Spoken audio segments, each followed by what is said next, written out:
মাকক পইচা টকামান নিদিলে হ'ব নেকি? তো হৰলিক্স খাবলৈ দিম বাৰু মোক দুটামান হৰলিক্স লাগিব বুলি ক'লে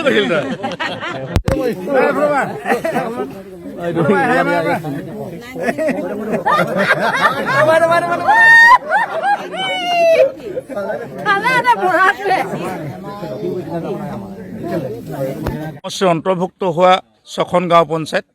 বুঢ়ীদিহিঙত 5খন আৰু টঙনা গাঁও পঞ্চায়ত 6খন এই 6খন গাঁও পঞ্চায়তৰ ভিতৰত টঙনা আৰু আমাৰ কৈলাশপুৰ গাঁও পঞ্চায়তত আজি 12টা নামঘৰ পবিত্ৰ আধাৰশিলা ৰাখিছিলোঁ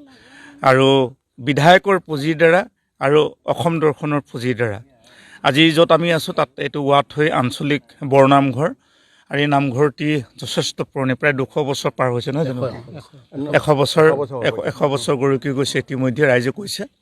আৰু 3 মাহ পূৰ্বে আহিছিলোঁ আৰু ৰাইজৰ অনুৰোধ মৰ্মে মই তেতিয়াই কৈছিলোঁ যে মই চেষ্টা কৰোঁ যদি ভগৱন্তে ক'ৰবাৰ পৰা মিলাই দিম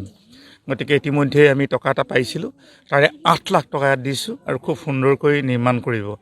আৰু আমাৰ মৰাণ নামঘৰসমূহ এটাই বৈশিষ্ট্য আছে যে একোটা নামঘৰৰ 1000 1200 1400 1500লৈকে ইয়াত ফেমিলি জড়িত হৈ থাকে তাৰমানে এই বৰনামঘৰসমূহত গতিকে ভাল হ'ব তেওঁলোকৰ ৰাইজৰ কাৰণে এইখিনি গতিকে বাকী কেইবাটাও স্থানত ইতিমধ্যে চুবুৰী নামঘৰ বৰনামঘৰ কেইবাটাও আমি আধাৰশিলা কৰিলোঁ আৰু এই অঞ্চলত টোটেল 32টা নামঘৰৰ কাৰণে অনুমোদন হৈছে 1,40,00,000 টকা আৰু আপোনালোকক কৈছোঁ যে ইতিমধ্যে 20 কোটিমান টকাৰ ৰাস্তা ইতিমধ্যে দিয়া হৈছে নিৰ্মাণ হৈ আছে আৰু ভাল খবৰ যে 133 কোটি টকাৰে ডিগবৈ পেঙেৰি বৰডুমচা আমাৰ মহংপট্টি ইতিমধ্যে টেণ্ডাৰ হৈ গ'ল আধাৰশিলা হৈ গৈছে আৰু কাম আৰম্ভ কৰিছে